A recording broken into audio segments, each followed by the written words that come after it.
Hello friends, welcome to study with Kashi. Friends, आज की video में हम क्लास 12 फिजिक्स 2025 बोर्ड एग्जाम के मोस्ट इंपॉर्टेंट नियम को करने वाले हैं, जो कि हमारे बोर्ड एग्जाम के लिए बहुत ही ज़्यादा इंपॉर्टेंट है। और आज की वीडियो बहुत ही ज़्यादा इंपॉर्टेंट होने वाली है, क्योंकि आज की वीडियो में हम 10 महत्वपूर्ण नियम को करने वाले हैं, जो कि हमारे बोर्ड एग्जाम की दृष्टि से बहुत ही ज़्यादा इंपॉर्टेंट है। और फ्रेंड्स, यकीन मानिए, ये अगर आपने ये तैयार कर ली तो आपके 10 से 15 नंबर पक्के हैं। देखिए, इसमें हमारा पहला है व्हीटस्टोन सेतु। या तो आ जाएगा व्हीटस्टोन सेतु का नियम बताइए या व्हीटस्टोन सेतु का सिद्धांत बताइए। तो देखिए, ये क्वेश्चन हर बार हमसे 5 मार्क्स से पूछा जाता है। और अगर आपको क्वेश्चन अथवा करके व्हीटस्टोन सेतु या कोई और क्वेश्चन आए तो मैं आपको सजेस्ट करूंगी कि आप व्हीटस्टोन सेतु का सिद्धांत ही करिए, क्योंकि ये बहुत ईजी है। तो देखिए, इसमें आपको ये डायग्राम बनाना है। अब देखिए, आप क्या करेंगे, ये डायग्राम देखकर डरने की ज़रूरत नहीं है, क्योंकि डायग्राम बहुत ही आसान है। सिर्फ आपको देखने में भयानक लग रहा होगा। इसमें हमने क्या किया, इसमें हमने 4 प्रतिरोध लिए हैं। 4 प्रतिरोध क्या लिए? इसमें पहले हमने क्या किया, एक चतुर्भुज लिया है ABCD, जिसका नाम हमने क्या रखा है, एक चतुर्भुज का ABCD। और इसमें हमने 4 प्रतिरोध लिए हैं PQR और S।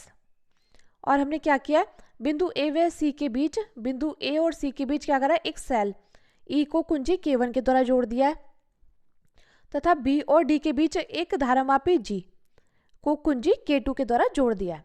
अब देखिए, हम इसको ऐसे समझते हैं। देखिए, यहाँ पे मान लीजिए हमने क्या लिया है, एक चतुर्भुज लिया है। क्या लिया है? चतुर्भुज लिया है। हमने एक चतुर्भुज लिया है।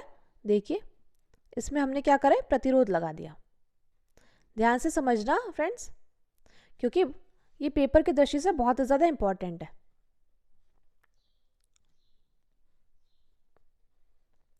अब देखिए, ये चतुर्भुज लिया था हमने ABC और D। ये हमने एक चतुर्भुज लिया है। इसमें हमने 4 प्रतिरोध लगा दिए हैं PQR और S। ये हमने 4 प्रतिरोध लगा दिए।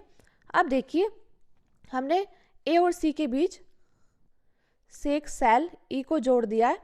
किसको जोड़ दिया है? सेल E को जोड़ दिया है। ये है E सेल। सेल E को जोड़ दिया किसके द्वारा? कुंजी K1 के द्वारा। किसके द्वारा जोड़ दिया? कुंजी K1 के द्वारा। अब देखिए, B और D के बीच क्या करा हमने, एक धारामापी G को जोड़ दिया है। किसके द्वारा? देखिए, हमने इसको जोड़ा है कुंजी K2 के द्वारा। देखिए, यहाँ पर देखिए, आप देख पा रहे होंगे कि हमने किसके द्वारा जोड़ दिया? कुंजी K2 के द्वारा। तो बस यही हमारा चित्र है। देखिए, आपको बस वैसे ही डिफिकल्ट लग रहा था। हमने यहाँ पे क्या करा, धारा I प्रवाहित की।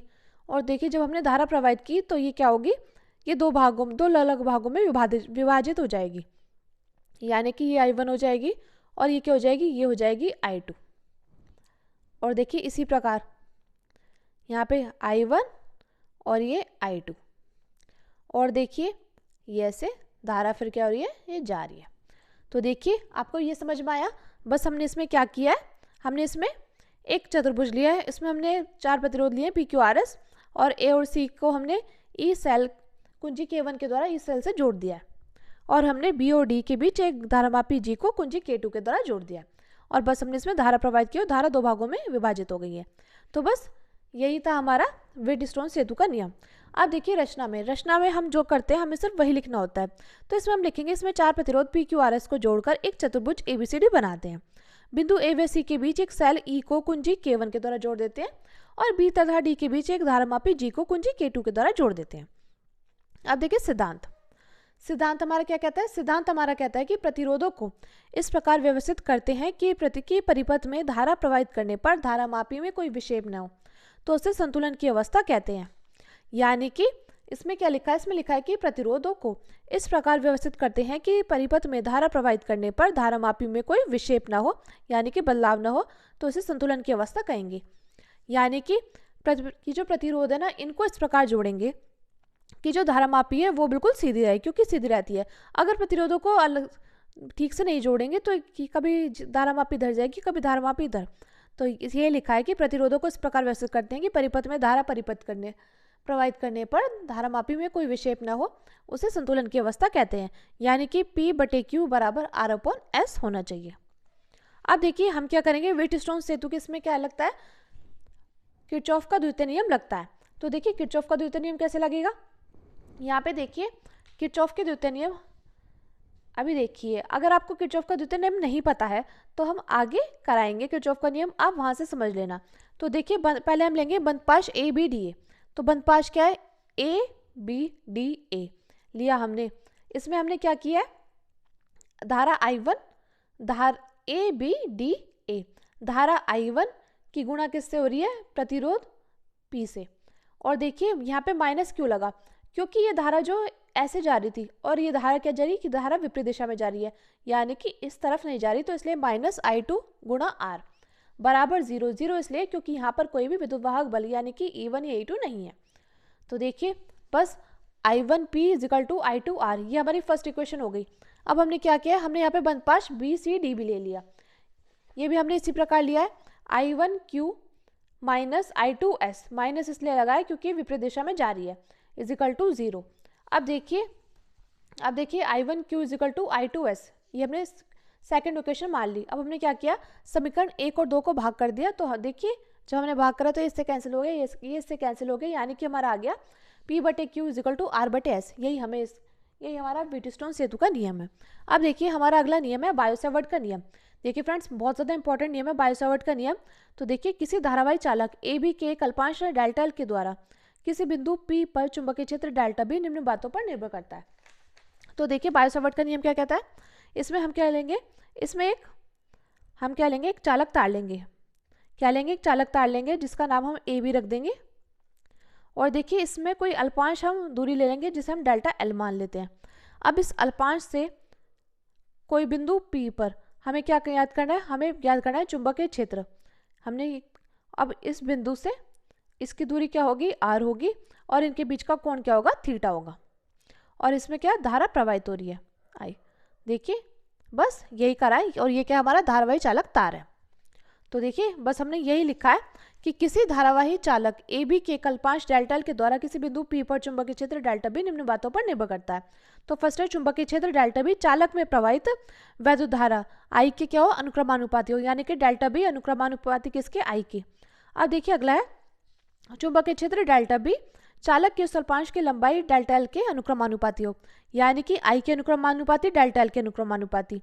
और देखिए अब देखिए अगला है चुंबकीय क्षेत्र डेल्टा बी अल्पांश की लंबाई तथा अल्पांश को उस बिंदु P से मिलाने वाली रेखा के बीच बनने वाले कोण थीटा की जया के अनुक्रमानुपाती, जय यानी कि साइन थीटा। तो डेल्टा बी अनुक्रमानुपाती है साइन थीटा के।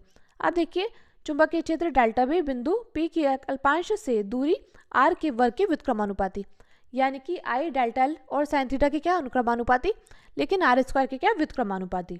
तो अब हम क्या करेंगे, इन चारों नियम को मिला देंगे तो आ जाएगा डेल्टा बी अनुक्रमानुपाती I into delta L into sine theta upon into 1/R²। अब देखिए जब हम ये क्या है, ये अनुक्रमानुपाती है, जब हम इसको खोलेंगे तो आ जाएगा μ0/4π I into delta L into sine theta upon R²। यही हमारा बायो-सैवर्ट का नियम है। मैं उम्मीद करती हूँ फ्रेंड्स आपको ये नियम अच्छे से समझ में आ गया होगा।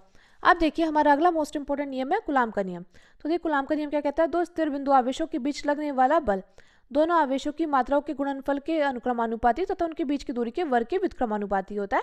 इसे ही कूलाम का नियम कहते हैं। यानी कि हमने क्या लिए, दो स्थिर बिंदु आवेश लिए, इसका नाम हमने रखा Q1 और Q2। अब दोनों आवेशों की मात्राओं के गुणनफल के अनुक्रमानुपाती उनके बीच की दूरी के वर्ग के क्या होता है, व्युत्क्रमानुपाती होता है। इनके बीच की दूरी क्या है, R। तो F समानुपाती Q1 इंटू Q2, ये हमारी इक्वेशन फर्स्ट हो गई, और F व्युत्क्रमानुपाती R² के, तो ये इक्वेशन सेकंड हो गई। अब हम समीकरण 1 और 2 से करेंगे तो आ जाएगा F समानुपाती Q1 into Q2 upon R²। तो जब ये है नियत, ये है अनुक्रमानुपाती, जब हम इसको खोलेंगे तो F equal to 1/4πε0 into Q1 into Q2 upon R², ये आ जाएगा। अब देखिए फ्रेंड्स हमारा अगला मोस्ट इंपॉर्टेंट नियम है किरचॉफ का नियम, जिसे देखिए किरचॉफ ने हमारे दो नियम दिए थे। पहला था प्रथम नियम जिसे धारा का नियम या संधि का नियम भी कहते हैं, दूसरा था द्वितीय नियम जिसे बंधपाश का नियम और वोल्टा का नियम भी कहते हैं। तो देखिए प्रथम नियम क्या कहता है, किसी विद्युत परिपथ में किसी भी संधि पर मिलने वाली समस्त धाराओं का बीजगणितीय योग 0 होता है, यानी कि सिग्मा I इजिकल टू 0। हमने यहाँ पे कोई बिंदु मान लिया, इस पर क्या है, ये सभी धारा क्या है, मिल रही है।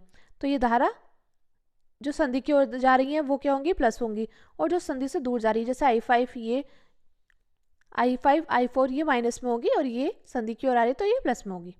तो यही हमारा धारा का नियम है।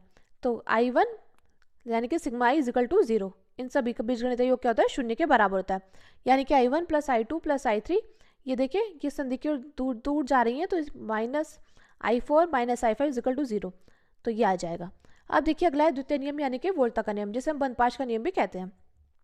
तो किसी विद्युत परिपथ में किसी भी बंधपाश के विभिन्न भागों में प्रवाहित धारा व संगत प्रतिरोधों के गुणनफल का बीजगणितीय योग उस पाश में लगे समस्त विद्युत वाहक बलों के योग के बराबर होता है।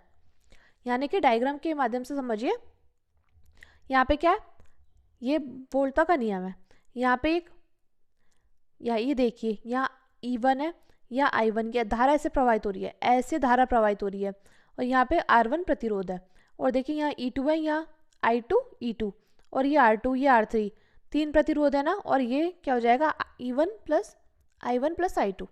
अब देखिए पहले बंधपाश में क्या हो जाएगा, देखिए धारा ऐसे प्रवाहित होना है E1 R1 I1 into R1।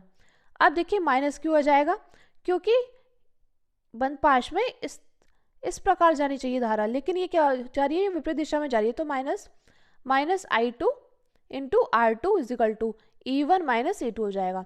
और दूसरे बंधपाश में क्या हो जाएगा, दूसरे बंधपाश में भी देखिए, दूसरे बंधपाश में E2, देखिए दूसरे बंधपाश में क्या हो, I2 R2 plus I1 plus I2, क्योंकि देखिए धारा ऐसे होके ऐसे प्रवाहित हो रही है, इंटू R3, और देखिए इसमें विद्युत वाहक बल क्या है, E2 है, तो इसलिए हम यही करेंगे। तो ये था हमारा किरचॉफ का नियम। अब देखिए हमारा अगला मोस्ट इंपॉर्टेंट नियम है ओम का नियम।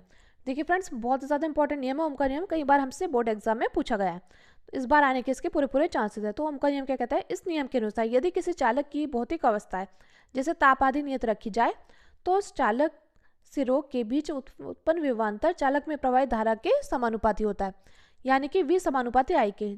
तो देखिए V बराबर IR, तो R equal to V upon I। ये क्या है, ये AB है, और इसमें I धारा प्रवाहित हो रही है, इसमें V वोल्ट। अब देखिए जहां R चालक का प्रतिरोध है, इसका मात्रक क्या होता है, ओम होता है। अब देखिए अगला है हमारा एम्पेयर का नियम। ये भी फ्रेंड्स मोस्ट इंपॉर्टेंट नियम है, तो हम लिखते हैं यह है नियम गॉस के नियम के समतुल्य होता है।